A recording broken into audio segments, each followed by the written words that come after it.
tragically. We all have so many stories. But as somebody who's coming from southern Indiana, I define myself as a southern Indiana redneck. That's who I am. And I don't know everything that you all are facing. But I think together you all can accomplish great things. I bought a box of coffee cups today that have Living Hope on them. What's Living Hope? It's cheerleaders for preachers.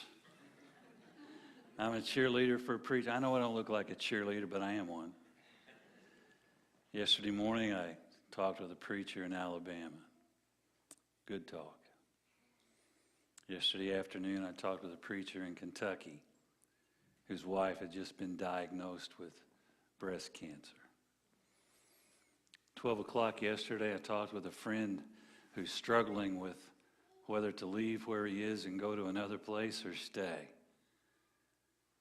Then yesterday afternoon, I talked with a dear preacher friend whose son's trying to decide what he needs to do in his ministry, and he's involved in it. And so the pressure on ministry today is tremendous, just like the pressure on you today is tremendous. And you say, Phil, why are you telling us this? Well, I tell you about the coffee cups. If you don't have one, if there's any left, take one. And if you need more, I'll bring another box next week. And I told you this because I've been preaching so far, and today I'm going to start meddling. I meddle well. Because the title of the sermon is Be Wise with Your Money. And there ain't no greater place to meddle for a preacher than in your pocketbook. It's just the best place of all. Family was driving home from church one Sunday, and the dad started complaining about the sermon. Mother started complaining about the way the ladies were dressed. Teenagers were complaining about the youth minister. Little boy in the back said, I didn't think it was a bad show for $1. Get what you pay for, you know. Preacher standing at the door one Sunday, the little guy comes up and he hands him a quarter and he said, what's that? And he says, it's my offering. I want you to have it. Preacher said, no, son, you don't understand. I don't take the offering. Put the offering in the offering place. No, I want you to take this quarter. No, I don't. Son, no. And the little boy started crying, and preacher felt bad. He said, why do you want me to take the quarter? He said, well, I heard my dad say the other day, you're the poorest preacher we've ever had, so I wanted you to have my quarter. And I may truly be the poorest preacher you've ever had, but I've all you got right now, so here we go. Probably the hardest topic for a guest preacher is that about money. Money was a tough topic when I first started to preach, because I was constantly warned, you preachers are just after our money. Matter of fact, we are constantly bombarded with the reality the preacher only wants two things, your money or your wife. And I'm really sorry, but that's the way people look at it. And then whenever you're confronted with the reality that 35% of preachers confess to having an internet pornography problem, and 50% say they've had an affair, then maybe the accusation's right. And maybe that's why the United States of America is so screwed up, because we've lost the power of the pulpit, because we're not being what we're supposed to be. But then people challenge us because of money. I've had people take me aside and say, now we don't want to hear a lot about money in this church. And when you just start in ministry and you're struggling with your own self-esteem and your own demons that have haunted you all your life, needless to say, I didn't preach much about money. And then there were the big hitters, and the big hitters were the ones who gave the most money. And if you were trying to do something they didn't like, they would come and say, we are not going to give if you do that. Now, as a young minister, that was very intimidating. But I want to emphasize the word was, because it's no longer intimidating. No longer intimidating at all. I've learned a lot about what our Lord had to say about money and how important it is as a subject to preach about and to preach about often.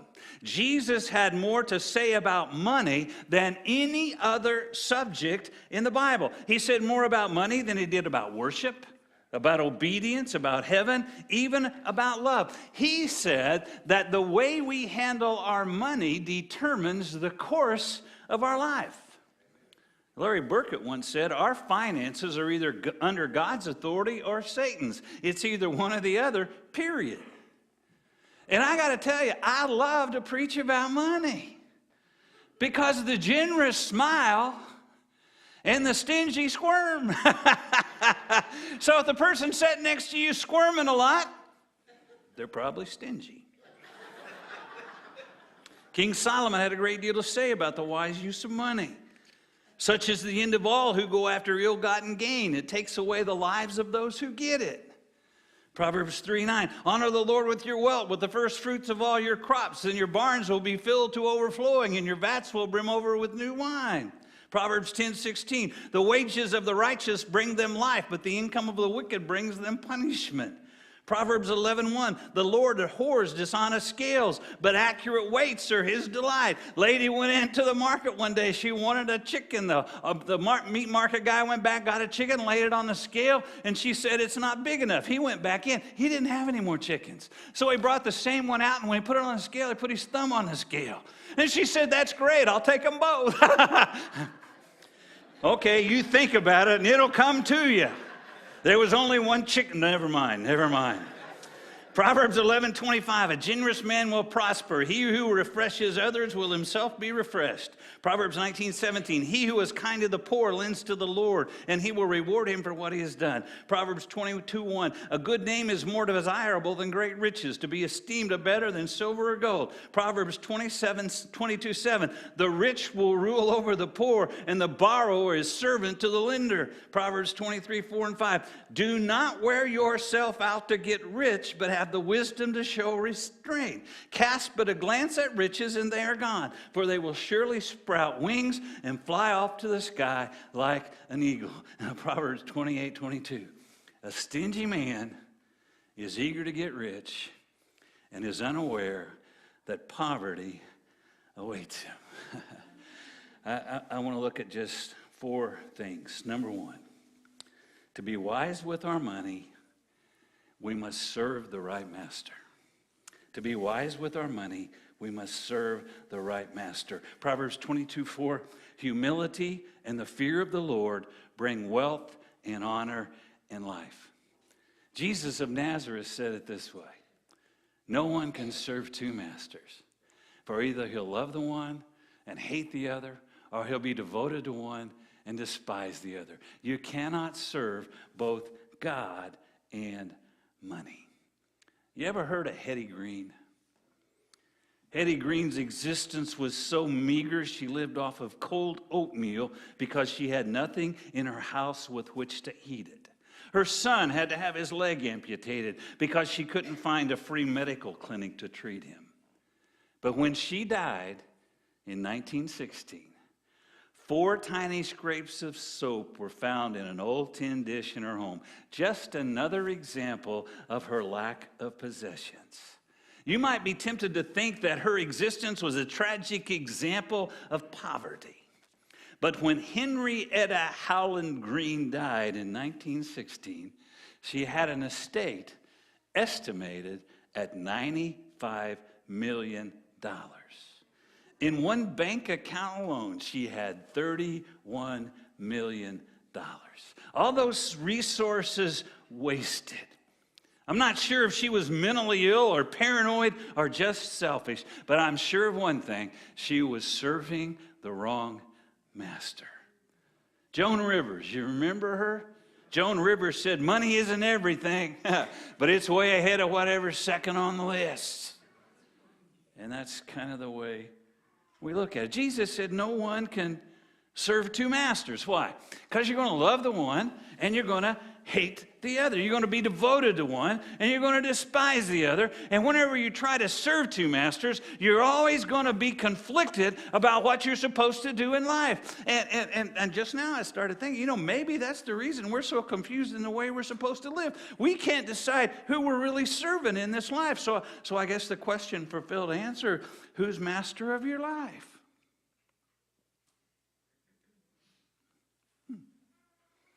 Who's master of your life? Jesus said, every one of us here knows the answer to that question. And he follows up by saying, why do you call me Lord, Lord, and not do the things that I tell you?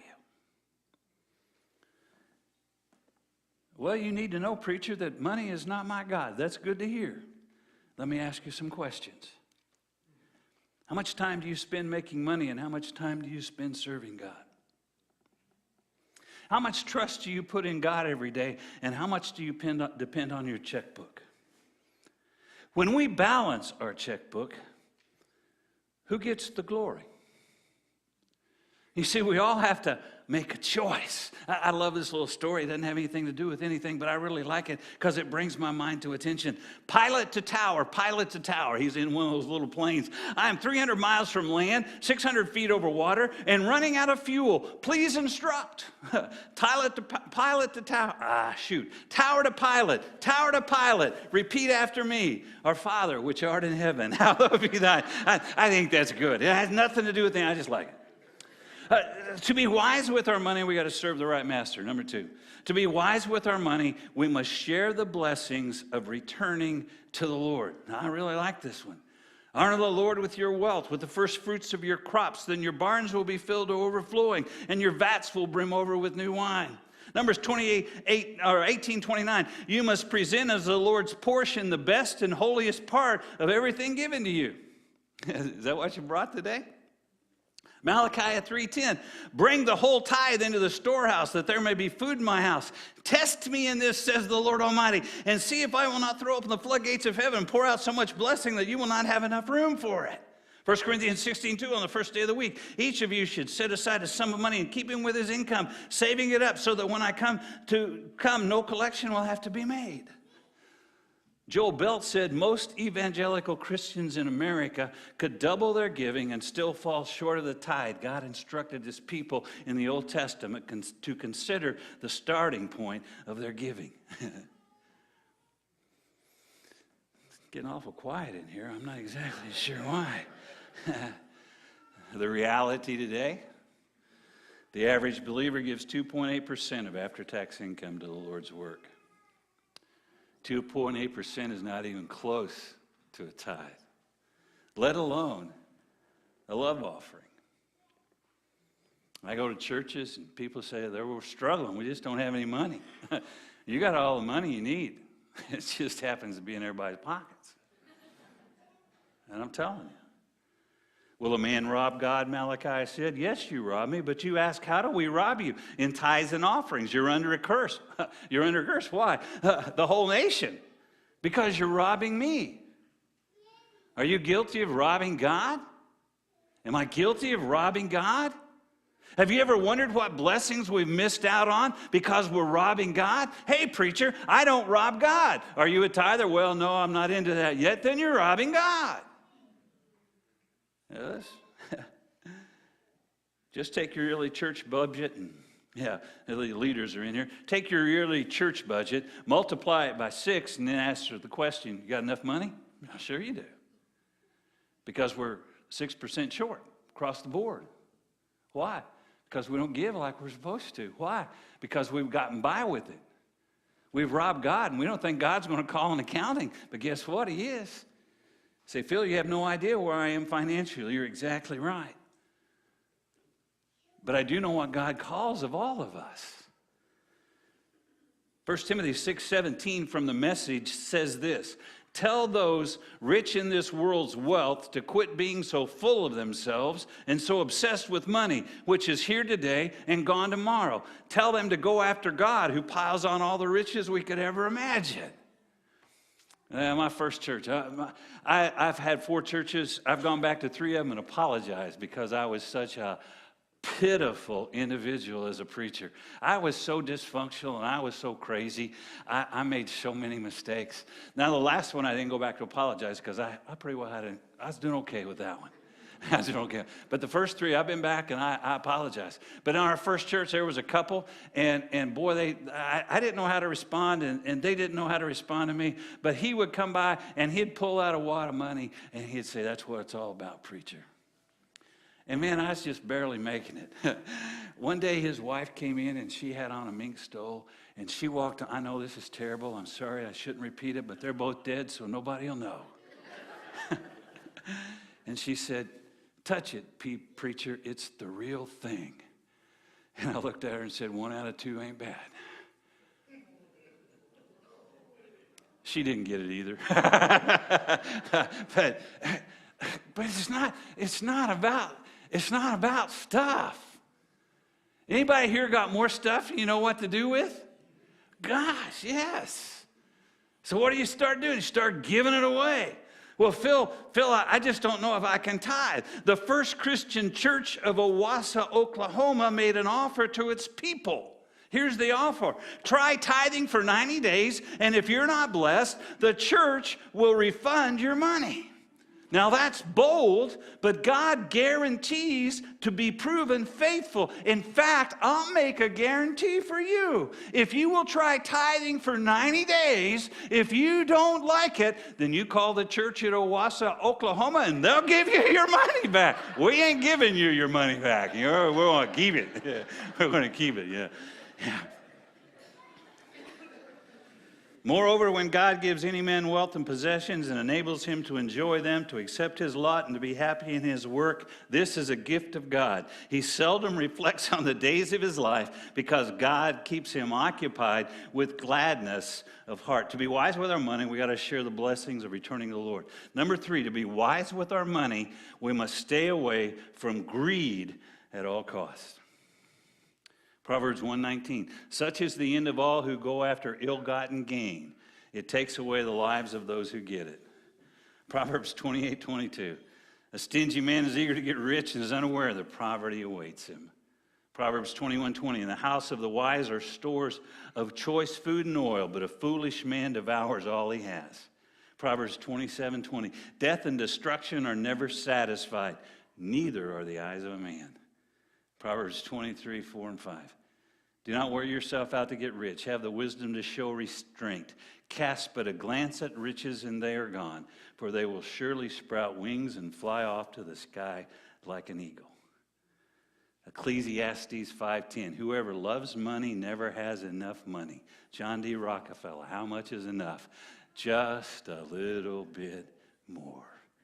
Whoever loves wealth is never satisfied with his income. This, too, is meaningless. When you live in an age of instant gratification, it's hard to avoid being greedy. We want everything our way, and we want it now. And for a 50-year-old, that just sounds like a spoiled brat. The battle cry of the 21st century is, you owe it to yourself. And we've heard it so long, we actually believe it. I am not going to be denied no matter the cost. Our greed has gotten us into so much debt that we may never be able to get out from under it. Rick Warren said, if your outgo exceeds your income, then your upkeep will be your downfall. Why would we ever get into such a mess in the first place? We think stuff will make us happy. We think stuff will make us important. We think more stuff will make us secure. I looked at my 10-year-old grandson. I said, what does the insurance company insure us against to keep us from happening? He said, I don't know. And I said, I can tell you, nothing. Because it all still happens. They just kind of help us put it back together after it's all said and done. Somebody said, we are the only people who buy things we don't need with money we don't have to impress people we don't like. Jesus said then, watch out, be on your guard against all kinds of greed. A man's life does not consist in the abundance of his possessions.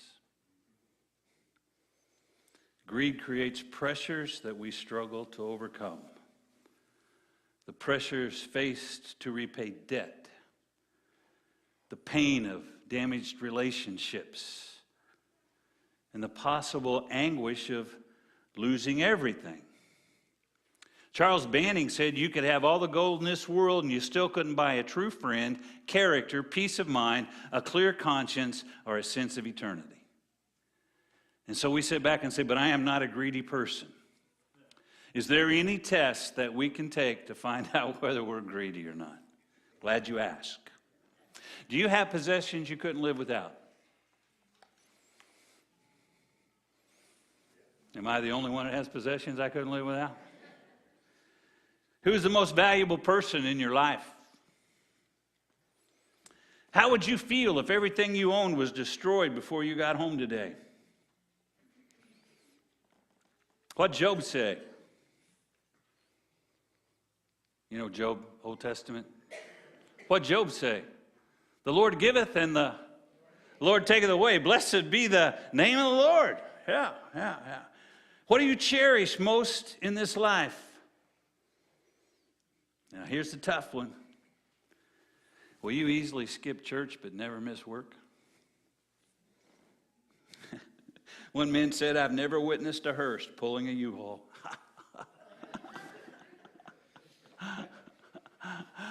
A greedy man brings trouble to his family, but he who hates bribes will live. For all of this you can be sure, no immoral, impure, or greedy person, such a man as an idolater, has any inheritance in the kingdom of Christ and of God. Number 4, and I'm done. To be wise with our money, we must strive to be generous with those in need. Proverbs 11:25, a generous man will prosper. He who refreshes others will himself be refreshed. Proverbs 19:17, he who is kind to the poor lends to the Lord, and he will reward him for what he has done. Proverbs 21:13, if a man shuts his ears to the cry of the poor, he too will cry out and not be answered. If a man shuts his ears to the cry of the poor, he too will cry out and not be answered. Chuck Swindoll said the distinguishing mark of the Christian is love, but the silver medal, the red ribbon, the first runner-up is generosity. Carl Menninger said, giving is a good criteria of mental health. Generous people are rarely mentally ill. Amazing. Moses wrote, if there's a poor man among your brothers in any of the towns of the land that the Lord your God is giving you, do not be hardened or tight-fisted toward your poor brother. Rather be open-handed and freely lend him whatever he needs. 1 John 3:17, if anyone has material possessions and sees his brother in need but has no pity on him, how can the love of God be in him? Give, and it will be given to you. A good measure, pressed down, shaken together, and running over will be poured into your lap. For with the measure you use, it will be measured to you. Remember this, whoever sows sparingly will also reap sparingly. Whoever sows generously will also reap generously. Each man should give what he has decided in his heart to give, not reluctantly or under compulsion, for God loves a cheerful giver.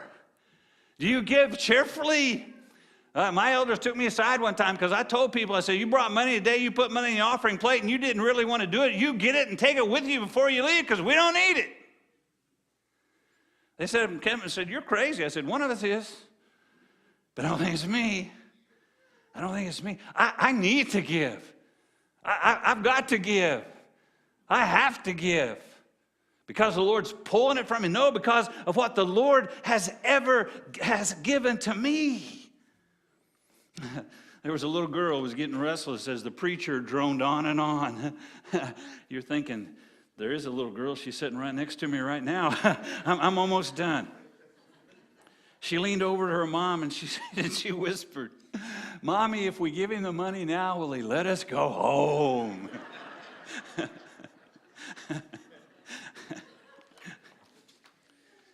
Tell those rich in this world's wealth to quit being so full of themselves and so obsessed with money, which is here today and gone tomorrow. Tell them to go after God, who piles on all the riches we could ever imagine. I happen to have some of the most generous friends in the world, and they've taught me how to be generous. You're probably thinking, Phil, how do you give? And you say, well, giving's got to be in secret. Well, yeah, but you got to know that I ain't telling you to do something I ain't doing, okay? And forgive me for telling you, but I'm up to 30% now of what I get, I give away. And that's not what I give every day. You go with my grandkids, you better take a pocket full of money with you, because any person they see they think's in need, they're going to take money out of your pocket and give it to them.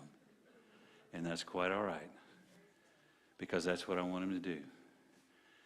I've given away stuff, and there have been times I've given away stuff, and I thought, man, I wish I hadn't given that away. I'd like to have it. But it's gone. It's gone. I go through my closet with a bag, and I take out clothes. I can't wear all my clothes. And you know how many of them I bought? Zippo, zero, nada, because my wife doesn't like me to look like a bum, so she takes care of me. So I give it away. I don't need it. You ever drive around and just look at all the storage bins that people have? I wished I'd have built about a dozen of them things. What do we got them for? Put our stuff in. What are we going to do with it? South America. There was a church built by a missionary family and a group there. And it was the day they were going to dedicate the church, and everybody was supposed to bring gifts. And there was a little guy, he was so excited about the church, and he had carved a couple of toys for the missionary kids. He had got some vegetables he wanted to take to the family, and he had this little pig he was going to take to them so they could raise it and have food. And he had it all in a big basket. Now, he had to cross a river to get to where the church was. And he had to take his canoe. You ever been in a canoe by yourself? You ever been in a canoe in rough water by yourself? Did you survive? He was crossing it, and there was a log, and he hit the log, and he was in the back of the canoe log, tipped the thing over. Well, he survived, because I can tell you the story. But the only thing he saved was the basket. And when he got to the service where they were dead, he was so tore up. He came in running. He was crying. He ran up front. He put his basket down, and he said, I had food. I had toys. I had and I've lost it all. I've got nothing to give the Lord. And then he paused, and a big smile came on his face. And he climbed in the basket, and he said, so I'll just give him myself. But that's all he asks. Just give him yourself. And all this other stuff gets taken care of. He will bless you. He will care for you. So be wise with your money.